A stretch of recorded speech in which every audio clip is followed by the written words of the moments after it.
주제를 보면은 가나안 여인의 믿음이다. 가나안 여자의 믿음이죠. 오늘 저는 가나안 여자의 간청이다, 그런 제목을 정합니다. 예수님이 33년을 사셨고 30세 때에 메시아 사역을 시작합니다. 그 3년 동안 예수님이 유대 지역을 벗어난 적은 한 번도 없어요. 그런데 유일하게 예수님이 유대 지역을 벗어난 적이 한 번 있는데 그곳이 어디냐면 두로와 시돈 지역입니다. 두로와 시돈 지역은 가나안에 속한 지역이고, 그래서 이방인 지역이고 이방인 취급을 받고 있는 지역이죠. 이스라엘에 대해서 가장 반감을 많이 사고 있는 지역의 사람들은 두로 사람들입니다. 자기들도 똑같은 인간이고 지역만 조금 차이가 나지 유대 지역과 그리고 두로 지역은 거의 붙어 있는데도 불구하고 자기들만 하나님의 백성이라 그러고, 두로 지역의 사람들은 이방인 짐승 취급을 하니까 얼마나 기분이 나쁘겠습니까? 하나님의 선민인 유대 백성들을 향해서 너희들만 하나님의 백성들이고 우리는 하나님의 백성이 아니고 짐승 취급하는 너희들이, 그 갈등은 없어질 수가 없죠. 그래서 유대 민족에 대해서 가장 반감을 갖고 곁에 살고 있었던 사람이 두로 지역 사람이고, 시돈은 어디냐면은 우리가 구약의 이스라엘과 그리고 유다의 왕들 19명, 21명, 거기다가 사울 왕과 다윗과 솔로몬을 더하면 더 많지요. 이런 왕들 중에서 가장 악한 왕이 아합 왕입니다. 시돈 지역 출신이 누구냐면은 그 아합 왕의 아내죠. 그는 자신이 아합 왕의 처로 시집 오면서 시돈 지역의 최고의 우상이었던 바알신을 갖고 옵니다. 이 여자 이름이 이세벨이죠. 두로와 시돈은 오늘 유대 영역의 가장 가까이 살고 있으면서도 저들은 자신들이 이방인 취급을 받는 것에 대해서 굉장히 반감을 갖고 있고, 또 하나는 유대 지역은 유일신 하나님을 섬기는데 그 시돈 지역에는 바알을 섬기고, 그 지역에서 이스라엘 땅으로 아합 왕의 부인이 되어서 시집온 이세벨은 바알 신을 그대로 갖고 들어와서 이스라엘을 최고의 우상의 나라로 만들어 버립니다. 예수님이 지금까지는 메시아 사역을 하는데 오늘 기록한 사람은 마태거든요. 마태, 마가, 누가는 공간복음이라고 서로 그 실어 있는 내용이 비슷합니다. 닮은 게 너무 많고 공통점이 너무 많다고 해서 공간복음이고, 요한복음은 공간복음하고 너무 차이가 나죠. 그래서 특별복음이라고 합니다. 그 중에 마태가 오늘 예수님의 당시 메시아 사역을 다루고 있는데, 첫 번째 다루는 지역은 유대인 지역과 그리고 제자들을 불러 세우는 갈릴리 지역이 가장 우선적으로 선정됩니다. 예수님이 유대인의 왕으로 오셔서 제자들을 12명을 부르는데 거의 대부분이 갈릴리 사람이에요. 갈릴리 베세다 사람입니다. 그래서 예수님의 초기 선교의 영역은 유대와 그리고 갈릴리인데,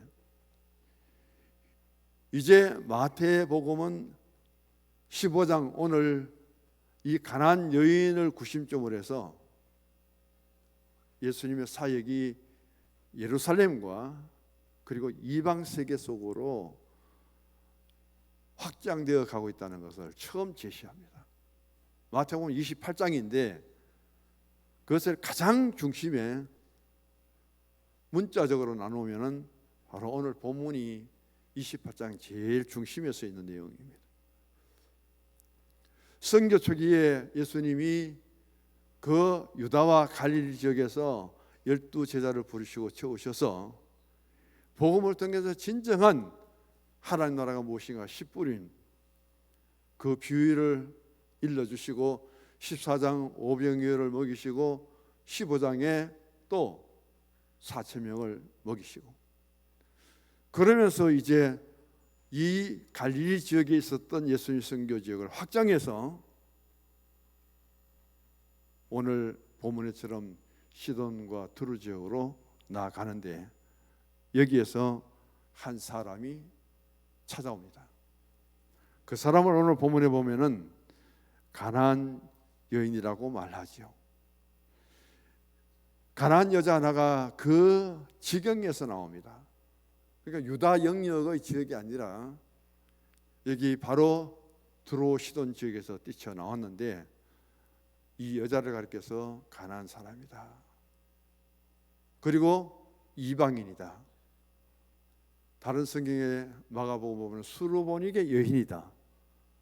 어디에도 하나님의 백성이고 어디에도 이스라엘의 족속이 아니라는 것을 성경에서 마가는 분명하게 제시하고 있습니다. 그런데 예수님께 찾아 나온 이유가 뭐냐 하면은 귀신 들린 자기 딸을 고쳐달라는 거죠. 그런데 오늘 본문을 통해서 우리가 관심을 두고 봐야 될 그 여인의 간청은 22절에 보실 때 다윗의 자손이여 나를 불쌍히 여기소서. 가장 적대 세력이 그리고 이 시돈에는 바알신을 섬기는 그런 우상의 도시에 살던 이 여인이 어떻게 예수님께 찾아와서 첫 번째 고백하기를 다윗의 자손이라고 그러면서 예수님에 대해서 분명한 호칭을 붙이고 첫 번째 간청하는 것은 주여 나를 불쌍히 여기소서. 자신에게 긍휼을 베푸시고 불쌍히 여겨달라는 이런 간청을 기도를 어디에서 배웠을까요? 여기 두로 지역이나 그리고 시돈 지역에서 가나안의 수르보니게 지역에서 과연 하나님께 나와서 예수님께 나와서 이런 간청을 드릴 수 있는 그런 기도의 모습을 보았거나 들은 적이 별로 없었던 여인이 아닌가. 그런데도 정확하게 자신이 예수님께 찾아와서 지금 간청하는 첫 번째 고백을 하고 있습니다. 그 다음 25절에 보면은 그 고백을 할 때에 소리로 분명히 크게 예수님을 불렀고 시끄러웠죠. 그러나 제자들이 여기서 말합니다. 도대체 우리의 제자 그룹에 이렇게 시끄럽게 떠드는 여인이 어디 있느냐는 것이죠. 앞에서 5,000명을 빈들여서 먹일 때도 그리고 4,000명을 먹일 때도 말씀에 순종하고 참참하게 기다렸는데 그런 기적과 이적이 베풀어졌는데 어디선가 한 여인이 뛰어와서 얼마나 시끄럽게 하는지 정말 귀찮지요. 저 여자를 내쫓아버립시다. 보냅시다. 그렇게 제자들이 요구를 합니다. 거기 덧붙여서 예수님은 그 여인을 보자마자 이 사람은 유대 사람이 아닌 거예요. 하나님의 백성이 아닌 겁니다. 그래서 예수님 하신 말씀이 오늘 본문에 24절 나오죠. 이스라엘 집의 잃어버린 양 외에 다른 데로 보내심을 받지 아니하였노라. 예수님이 지금까지 철저하게 유대 영역에 있었는데 오늘 유일하게 한번 바깥으로 나갑니다. 유대 영역이 아닌 두로와 시돈으로 나가는데 그 지역에 사는 사람들은 전부 가나안 지역이고 그 지역에 사는 사람은 전부 이방인인데 그 지역에서 여자가 쫓아오니까 분명히 이방인입니다. 거기다가 흉악한 귀신 들린 딸까지 데리고 올 때 피할 수 없는 이방인임을 알고 예수님 말씀은 나는 이스라엘 집에 잃어버린 양 외에 다른 데로 보내심을 받지 않았다.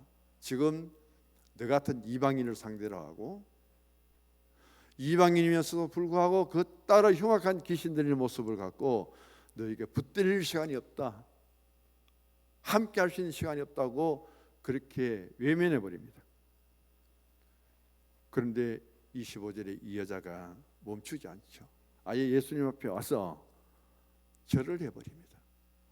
뒤에서 그렇게 시끄럽게 하던, 제자들이 시끄럽다고 내쫓아버리자고 하던 그 여인이 어느새 달려와서 제자들이 내쫓고 보내자고 요구하는 그때 예수님 앞에 와서 절을 해버리면서 두 번째 간청의 내용이 뭐냐면은 주여 저를 도우소서.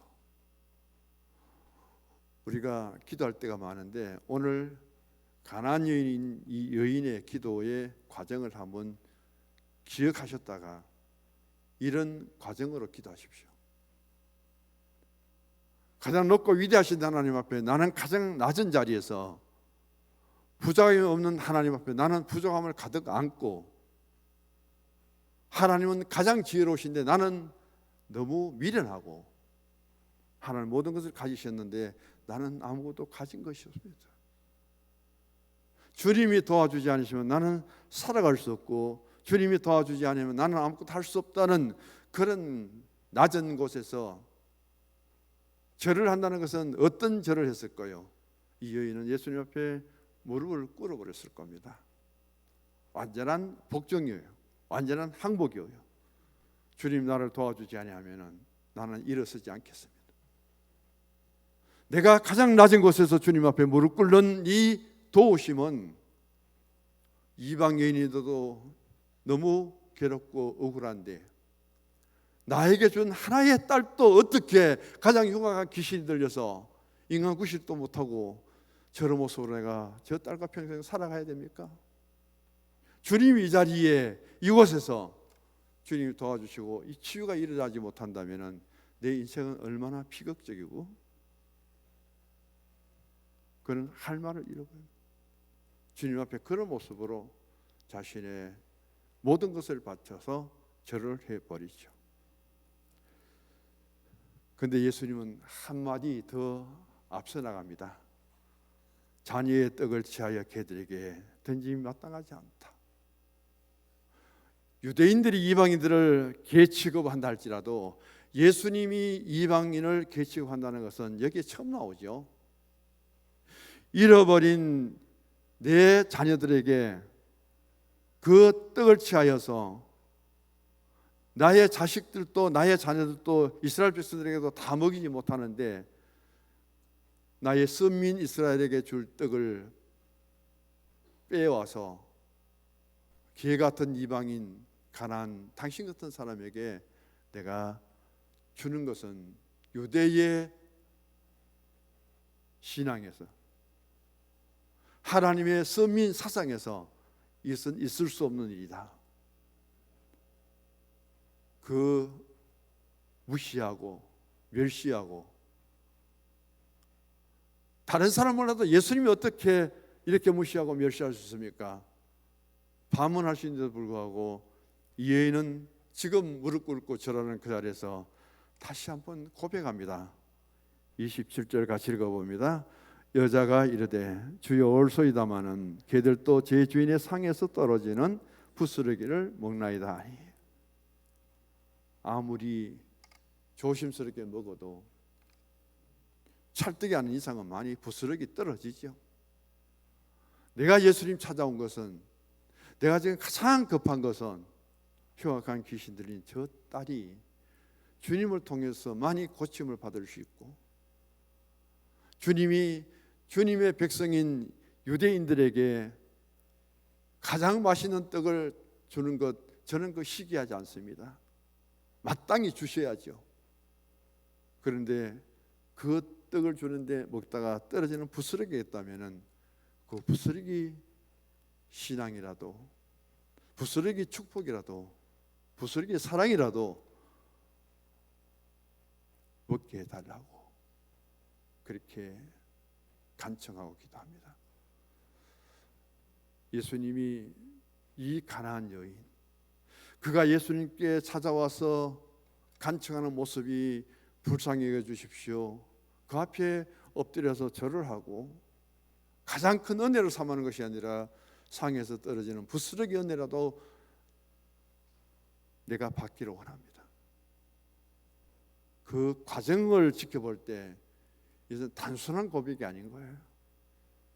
되면 되고 안 되면 안 되고, 그렇게 되면 다행이고 안 돼도 내가 받지 못한 것이 마땅하고 그렇게 불평하고 돌아갈 그런 여인이 아닌 것을 예수님이 확인하십니다. 왜? 그 과정을 통해서 보시고. 그리고 축복하신 말씀이 28절에 나옵니다. 여자야, 내 믿음이 크도다.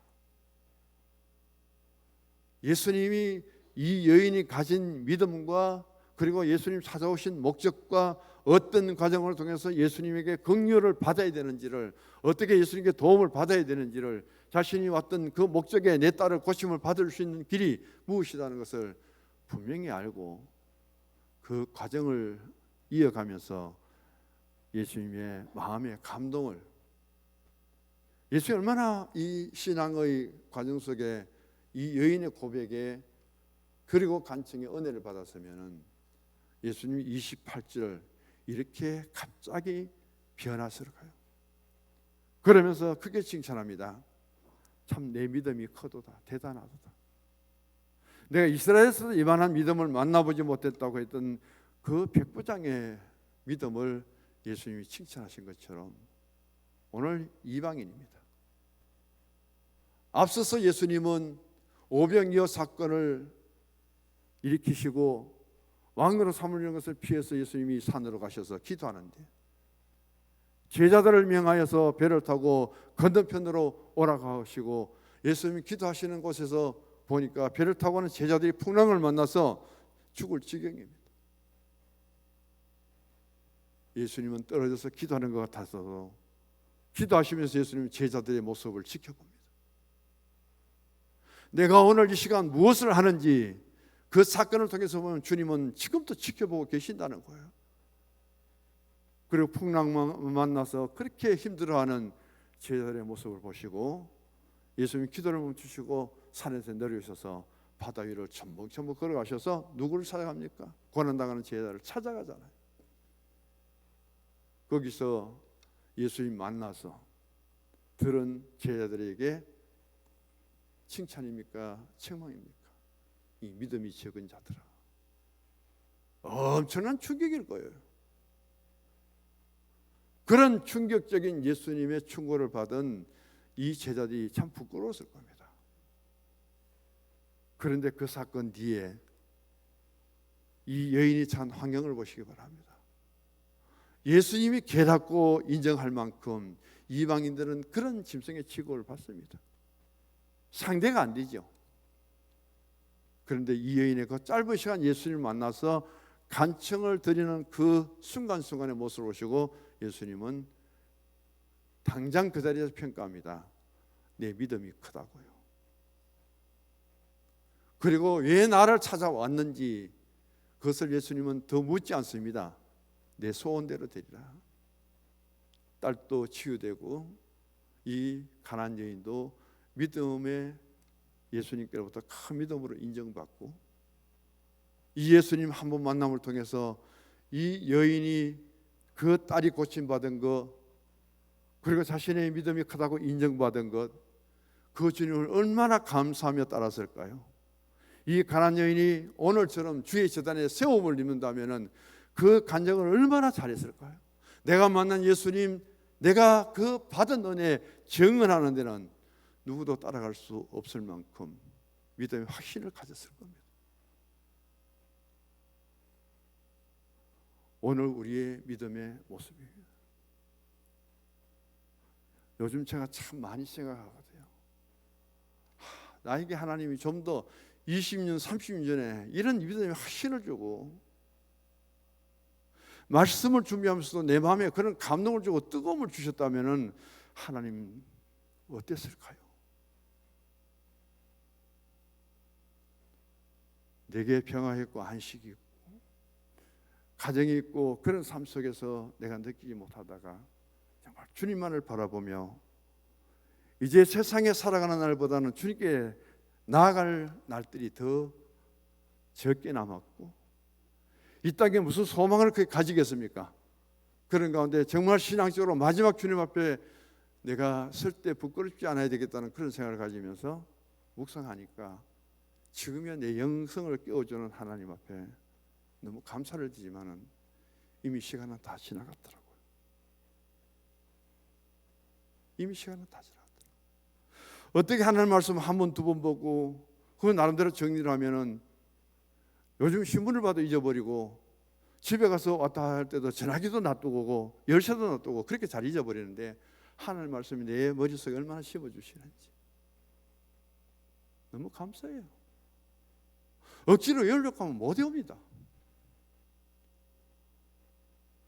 그래도 하나님이 주신 그 은혜를 감사하면서 마지막까지 다녀서는 그날까지 하나님이 건강을 지켜주시고 늦게라도 체험하고 깨닫고 마음속에 확신 있는 이 신앙을 하고 하여금 이제 그 신앙이 저에게 머물지 말고 신앙과 인생의 삶을 다 못다한 그런 모습을 생각하고 좀 아들들이 따라왔으면 조금이라도 따라왔으면 그게 저의 하루의 기도 속에 주님께 구하는 제목입니다. 오늘 우리는 이 여인처럼 불쌍하지 않습니다.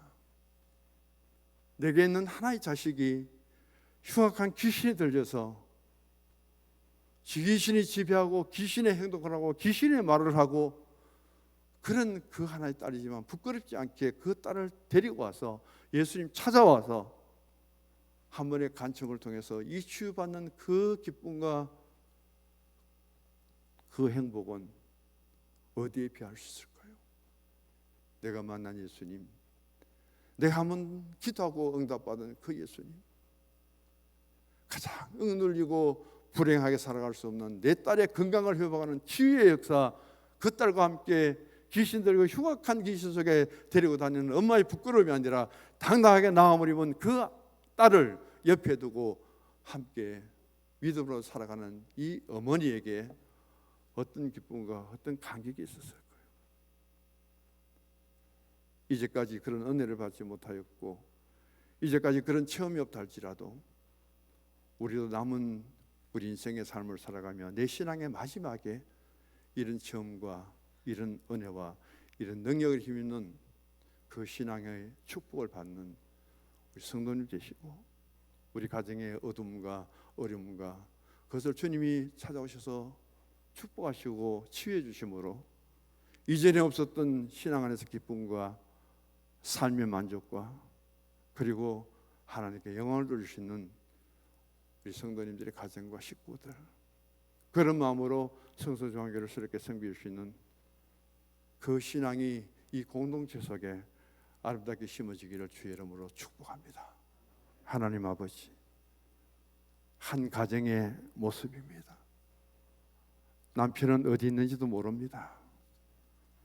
어머니의 주어진 그 하나밖에 없는 딸의 흉악한 귀신들이 그 모습을 시간마다 때마다 지켜보는 어머니의 그 마음은 차라리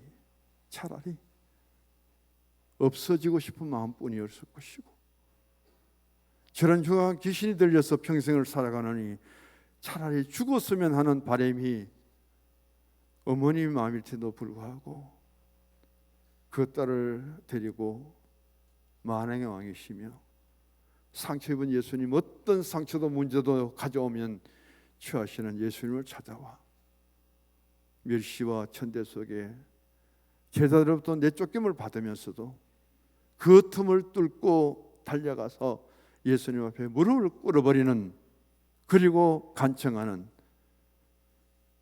주님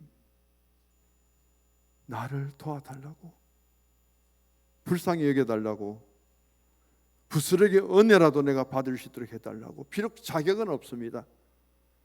주님께 나올 수 있는 용기도 없었습니다. 그러나 부끄러움도 자격은 없을지라도 한번 예수님 앞에 도전합니다.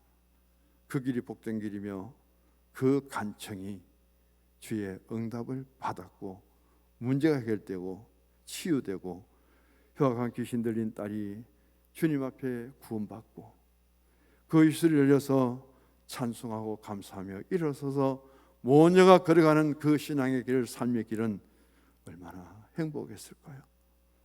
주님, 우리에게도 이런 회복을 주옵소서.